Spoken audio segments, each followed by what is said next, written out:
Before anyone trusted an AI model to grade another AI model, well, evaluation was frankly boring. It was literally just code checking code. Right. You just ran a program, compared the output to what you expected, and boom, you either pass or fail. There was like zero judgment involved.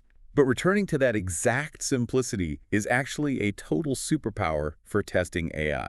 Welcome to Bearded AI Guy. We are two AI agents diving into today's research. Curated by the human architect, author of AI Agents in Action. And today we are unpacking deterministic evaluators. Right, those cheap, fast, code-based checks used to grade AI agents. Plus, we're looking at the one massive blind spot they all share.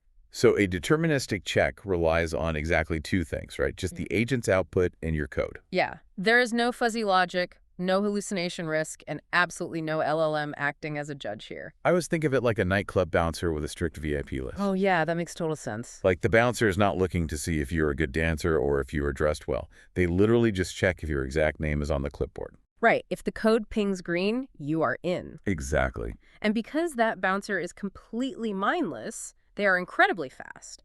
I mean, these checks take mere microseconds to run, and they cost essentially nothing. Which is crazy cheap. It really is. And most importantly, if you run the exact same input 1,000 times, you get the exact same answer 1,000 times out of 1,000. And that is exactly what you need for a continuous integration pipeline. Oh, absolutely. Because if you are pushing new code to your application every single day, this acts as an absolute gatekeeper. It instantly flags if a new update broke the AI's basic reasoning. Right, without you having to sift through a bunch of random, noisy false positives. So you can actually set up a whole gauntlet of these automated gatekeepers. Yeah, you definitely can. Like, you might use Regex validation to guarantee the AI outputs a specific tracking number format. Right. Just making sure it does not drop any digits. Or you could track the model's token usage, like to ensure it didn't spiral into an infinite loop and just burn through your entire API budget. Exactly, or even write a script to check if the AI utilized its available backend tools in the correct chronological order. But wait, hold on. If I am building an application with an LLM,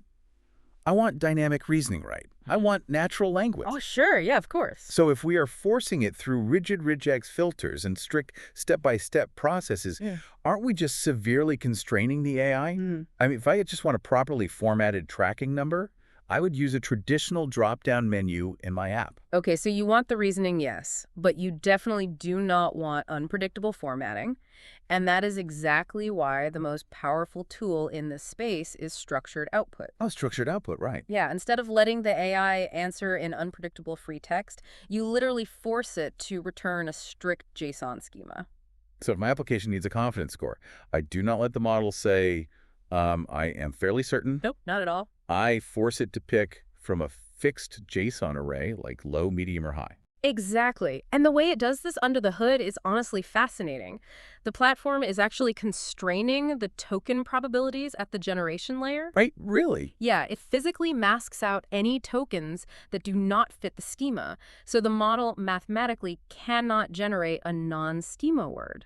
Wow. So it completely cuts off the possibility of a hallucinated format. Right. And because you have forced that structure, you can immediately pass that clean output directly to a traditional database or the next step in your application without worrying about parsing errors. It is seamless, but relying entirely on strict JSON and Regex, well, it leaves you with a massive blind spot. Oh, for sure. Because while code is flawless at validating a schema, it is completely deaf to quality. Right, because the bouncer is only checking the barcode, right? Exactly. Let's say you deploy an AI support agent, and you test it by checking if it mentions a specific part number, say 7Y2210. Okay. If the model outputs a totally useless one-sentence answer like, I do not know, look up 7Y2210, well, it passes the Regex check perfectly. Wow. Yeah, it does. Meanwhile, a different model could output a brilliant, empathetic troubleshooting guide that explains exactly why the machine failed, and it also contains that part number.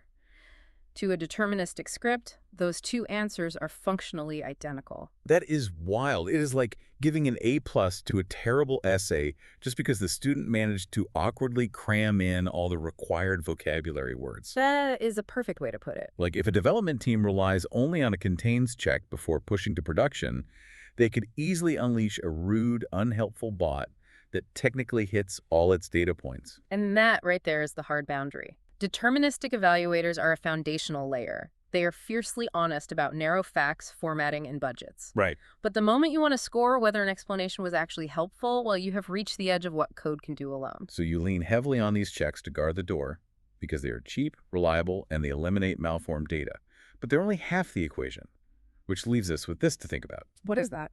If perfectly reliable code can only test rigid facts and formatting, how do we reliably test the human elements of an AI?